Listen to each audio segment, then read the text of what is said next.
Alright, friends, so this is the podcast on the last episode for our cell unit on cell specialization. So I want you to go and jot this down, and we'll talk a little bit about what this term means. But I want you to know that last thing that we need to be able to do before this test is that you can draw and label an ATP molecule. Okay, so copy that down and let's get started. Okay, so we've talked a lot about, we've talked about prokaryotes and eukaryotes, and the differences between them in plants and animals. But we haven't spent a lot of time talking about the difference between unicellular and multicellular organisms. Unicellular, in case you don't know, uni means one, and multi means many. So unicellular organisms are single-celled, whereas multicellular organisms have many cells. So we are examples of multicellular organisms, whereas bacteria would be examples of unicellular organisms. Write that down. I'm not going to jot this down here, but know that, and we've talked, so they're all cells, so they fit into our idea of the cell theory, yet we as multicellular organisms are able to give some cells certain jobs and other cells other jobs, whereas a unicellular organism has to be able to do all of the things that it needs to survive. So some of the things that unicellular and multicellular organisms have to be able to do in order to survive are those characteristics of life that we talked about at the beginning of the year. And there is a podcast up on Blackboard in the old system or in iTunes if you subscribe to it there. But the characteristics of life. So just some examples of things that this should be jogging your memory of are things like maintaining homeostasis,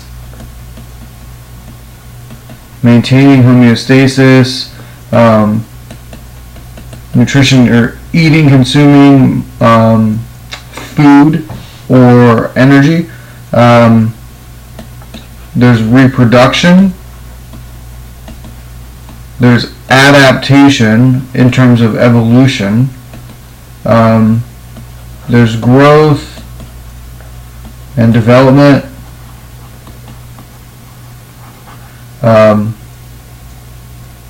So those are the kinds of things that unicellular organisms are able to do, but they do it in a different way because they only have one cell to do it. Whereas multicellular organisms have something extra that they're able to do, and it's called specialization. Think about if any of you guys have parents who are doctors, or you guys have all been to the doctor. So you go to different doctors for different reasons, and they all specialize in different expertise. So that's really what happens in multicellular organisms. We all start from one cell. This is my one cell that resulted from a sperm with a flagellum and an egg coming together to make that one egg. And that's you. That's how you started. Okay? So what happens is that cell starts to divide into two cells, and then into 4 cells, etc. And we'll talk a little bit more about how that happens. But at some point, these cells take on different jobs. And so some of them will take on jobs like your eye cells, your heart cells, your kidney cells, your skin cells. They take on different jobs to help you as a multicellular organism do all of these things. Which is pretty cool that we can do that because we have so many cells. But what's even cooler, I think, this is my personal opinion, what's even cooler is that a unicellular organism like bacteria or even some protists or some fungi like yeast are able to do all of these things in one cell. Pretty cool. It takes us a lot of cells to be able to do it, but unicellular organisms are able to do that. And remember, when we talked about the quote-unquote meaning of life from a biological point of view, it's to survive long enough to reproduce and continue to pass down DNA or genetic material. And unicellular organisms are very successful at doing that, whereas multicellular organisms have a little bit more cells to help them out. So let's talk very quickly about cell specialization. So the target itself is knowing how different organelles, or how organelles work differently in unicellular versus multicellular organisms. So let's compare yeast to humans. Yeast is unicellular, humans are multicellular, and let's just look at the mitochondria. Okay, the mitochondria. And remember, mitochondria does cellular respiration and makes energy in the form of ATP, which we're getting ready to talk about. So humans have some cells, after specialization, some cells that have more mitochondria than others, because some cells need more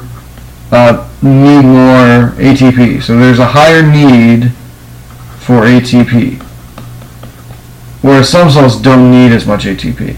Think about, and with yeast, there's only one cell, so it has all the mitochondria it needs in that one cell. Okay, so we can have some cells that have more mitochondria than others. Think about chloroplasts in plant cells. Chloroplasts are not in every single cell of a plant, so some plant cells have more chloroplasts than others. Okay? If you have any questions about that, jot them down, because I think this will be a good conversation starter if you have any questions. Okay? So the idea here is that in multicellular organisms, cells take on different jobs.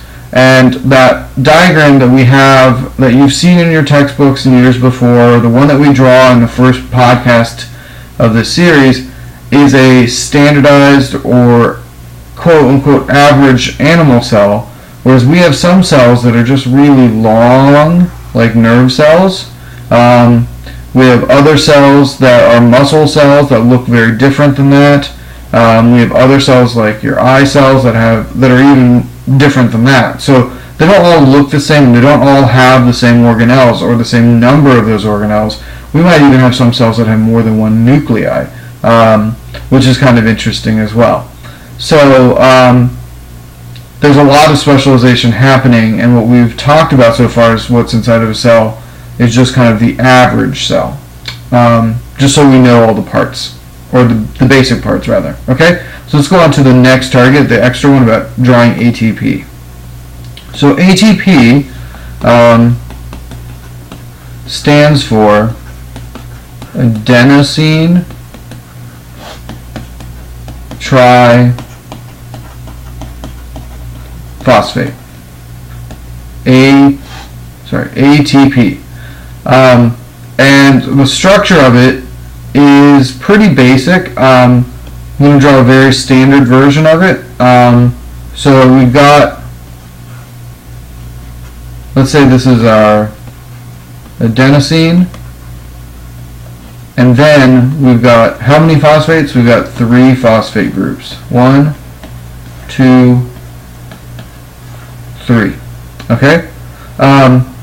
And really, the key here is that this is where most of the usable energy is. for the cell. It's in this little chemical bond right here. This chemical bond is sharing the electrons. If you remember covalent bonds from middle school, this covalent bond stores energy in it. So basically, when we break this and we make, I'm going to go back to the green.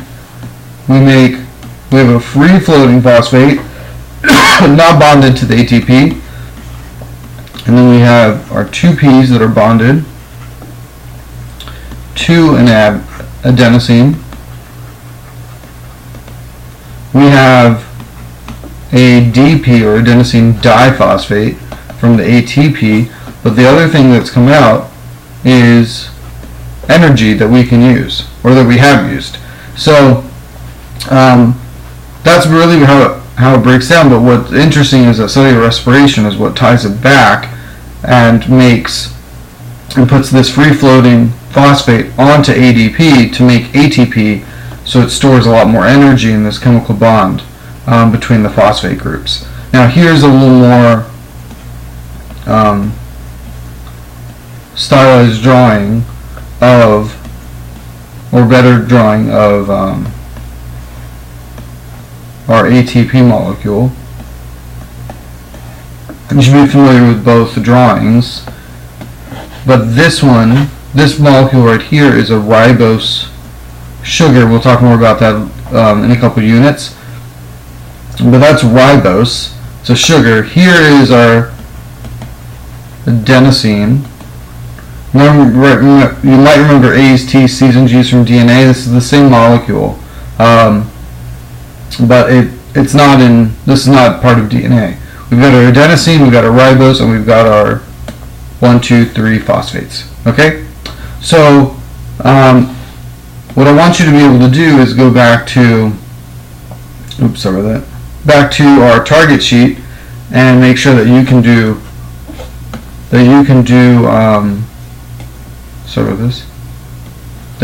both of these targets. Okay?